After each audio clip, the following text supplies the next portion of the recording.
மாண்புமிகு பேரவைத் தலைவர் அவர்களே, காவல், உள்துறை, மதுவிலக்கு மற்றும் ஆயத்தீர்வுத்துறை பற்றிய மானிய கோரிக்கை எண் 22 கீழ் வருவாய் கணக்கில் ரூபாய் 12,903 கோடியே 83,90,000 மூலதன கணக்கில் ரூபாய் 408 கோடியே 18,53,000 மற்றும் கடன் கணக்கில் ரூபாய் 23 கோடி 50,01,000 ஆகியவற்றுக்கு மேற்படாத தொகைகள் அரசுக்கு வழங்கப்பட வேண்டும் என கோருகிறேன்.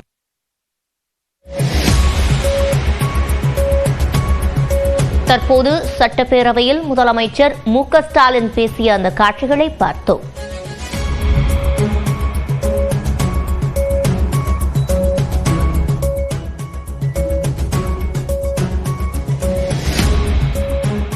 அரசு ஊழியர்களுக்கு அகவிலைப்படி உயர்வு உள்ளிட்ட 9 அறிவிப்புகளை முதலமைச்சர் மு.க. ஸ்டாலின் இன்றைய தினம் வெளியிட்டார். அரசு அலுவலர்கள் ஈட்டிய விடுப்பை சரண்டர் செய்து பலன் பெறும் நடைமுறை அக்டோபரிலேயே அமல்படுத்தப்படுவதாக அவர் அறிவிப்பினை வெளியிட்டார்.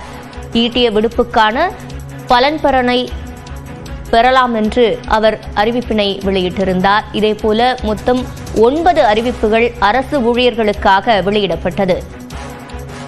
மாண்புமிகு பேரவைத் தலைவர் அவர்களே, தற்போது அரசு ஊழியர் நலன் கருதி அவங்களுக்காக 9 அறிவிப்புகளை தாங்கள் வாயிலாக வெளியிட விரும்புகிறேன்.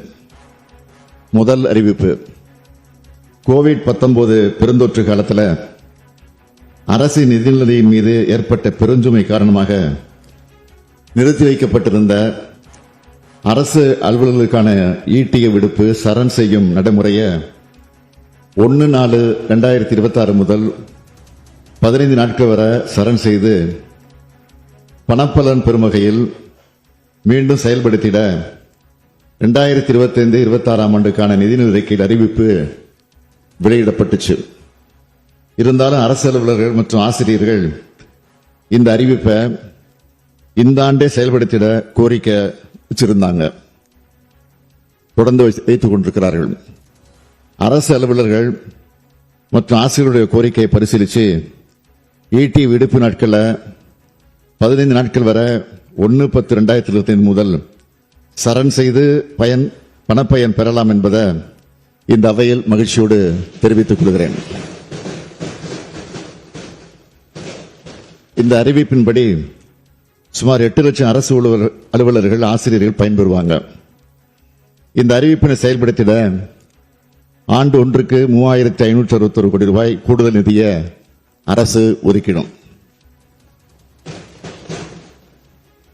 இரண்டாவது அறிவிப்பு, 1/1/2025 முதல் 2 விழுக்காடு அகவலைப்படியினை ஒன்றிய அரசு அலுவலர்களுக்கு உயர்த்தி வழங்கிட அறிவிக்கப்பட்டதன் அடிப்படையில் மாநில அரசு பணியாளர்களுக்கும் 1/1/2025 முதல் அகவலைப்படி 2 விழுக்காடு உயர்த்தி வழங்கப்படும் என்பதை மகிழ்ச்சியோடு தெரிவித்துக் கொள்கிறேன். இந்த அகவிலைப்படி உயர்வால் சுமார் 16 லட்சம் அரசு அலுவலர்கள், ஆசிரியர்கள், ஓய்வூதியதாரர்கள் மற்றும் குடும்ப ஓய்வூதியதாரர்கள் பயன்பெறுவாங்க. இந்த உயர்வினை நடைமுறைப்படுத்திட ஆண்டு ஒன்றுக்கு 1,252 கோடி ரூபாய் கூடுதல் நிதி செலவிடப்படும். மூன்றாவது அறிவிப்பு, அரசு பணியாளர்கள் மற்றும் ஆசிரியர்கள் அவங்களோட குடும்பத்தினரோட பண்டிகைகளை சிறப்பாக கொண்டாடின வகையில் ஏற்கனவே இதுவரை வழங்கப்பட்டு வரும் 10,000 ரூபாய் பண்டிகை கால முன்பணம் தற்போது 20,000 ரூபாயாக உயர்த்தி வழங்கப்படும். இதனால் ஒவ்வொரு ஆண்டும் சுமார் 8 லட்சம் அரசு ஊழியர்கள் மற்றும் ஆசிரியர்கள் பயன்பெறுவாங்க. நான்காவது அறிவிப்பு, அரசு பணியாளர்களோட குழந்தைகள் உயர்கல்வி பயில்வதில் இந்த அரசு மிகுந்த அக்கறை கொண்டுள்ளது. இந்த அடிப்படையில் அரசு பணியாளர்களுக்கு வழங்கப்படும் கல்வி முன்பணம் இந்த ஆண்டிலிருந்து தொழிற்கல்வி பயில 1 லட்சம் ரூபாயும், கலை மற்றும் அறிவியல் மற்றும் பாலிடெக்னிக் பயில 50,000 ரூபாயும் உயர்த்தி வழங்கப்படும்.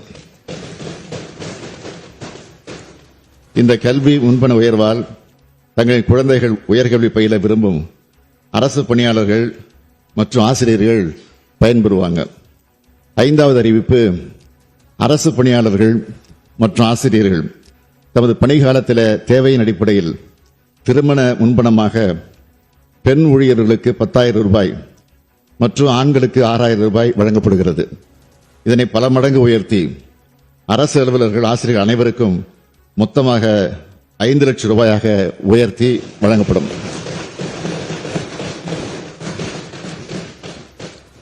ஆறாவது அறிவிப்பு.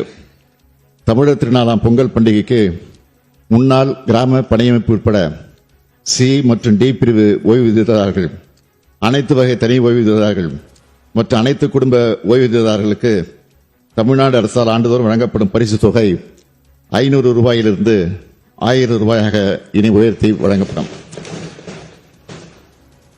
இந்த உயர்வால் சுமார் 4,71,000 ஓய்வூதியதாரர்கள் மற்றும் குடும்ப ஓய்வூதியதாரர்கள் பயன்பெறுவாங்க. இதனால் அரசிற்கு ஏற்படும் கூடுதல் செலவினம் சுமார் 24 கோடியாக இருக்கும். ஏழாவது அறிவிப்பு. ஓய்வூதியதாரர்கள் அவர்தம் குடும்பத்தினரோடு பண்டிகையை சிறப்பாக கொண்டாடிட தற்போது வழங்கப்படும் பண்டிகை கால முன்பணம் 4,000 ரூபாயிலிருந்து 6,000 ரூபாயாக உயர்த்தி வழங்கப்படும். இந்த உயர்வால் சுமார் 52,000 ஓய்வூதியதாரர்கள் பயன்பெறுவர். இதனால் 10 கோடி ரூபாய் கூடுதல் செலவினம் ஏற்படும். எட்டாவது அறிவிப்பு. அண்மையில் பழைய ஓய்வூதிய திட்டம், பங்களிப்பு ஓய்வூதிய திட்டம் மற்றும் ஒருங்கிணைந்த ஓய்வூதிய திட்டம் ஆகிய 3 ஓய்வூதிய திட்டங்கள் குறித்து விரிவாக ஆராய்ந்திட ஒரு குழு அமைத்து அந்த குழு தனது அறிக்கையை மற்றும் பரிந்துரையை 9 மாதங்களுக்கு சமர்ப்பிக்க ஆணையிடப்பட்டுள்ளது. பல்வேறு அரசு அலுவலர் மற்றும் ஆசிரியர் சங்கங்களின் கோரிக்கையின் அடிப்படையில் இந்த குழு தனது அறிக்கையை மற்றும் பரிந்துரையை செப்டம்பர் மாதம் 30ஆம் தேதிக்குள் சமர்ப்பிக்க அறிவுறுத்தப்படும். 9வது அறிவிப்பு. திருமணமான அரசு பெண் பணியாளர்களுக்கு மகப்பேறுக்காக 9 காலமாக இருந்த விடுப்பு 1/7/2021 முதல் ஓராண்டு காலமாக உயர்த்தப்பட்டு ஊதியத்துடன் கூடிய மகப்பேறு விடுப்பு அரசால் வழங்கப்பட்டு வருது.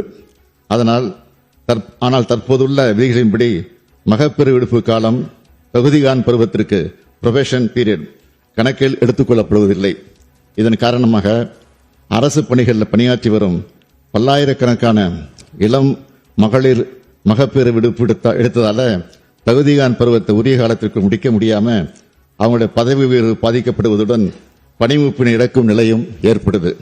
மகளிர் முன்னேற்றத்திற்காக அனைத்து முயற்சிகள் எடுத்து வரும் கூடிய இந்த அரசு பணிகளில் பணியாற்றி வரும் மகளிரின் பணி உரிமைகளை பாதுகாக்கும் வகையில் இனி வரும் காலங்களில் அரசு ஊழியர்களின் மகப்பேறு விடுப்பு காலத்தின அவர்கள் தகுதிகான் பருவத்திற்கு கணக்கில் எடுத்துக்கொள்ளலாம்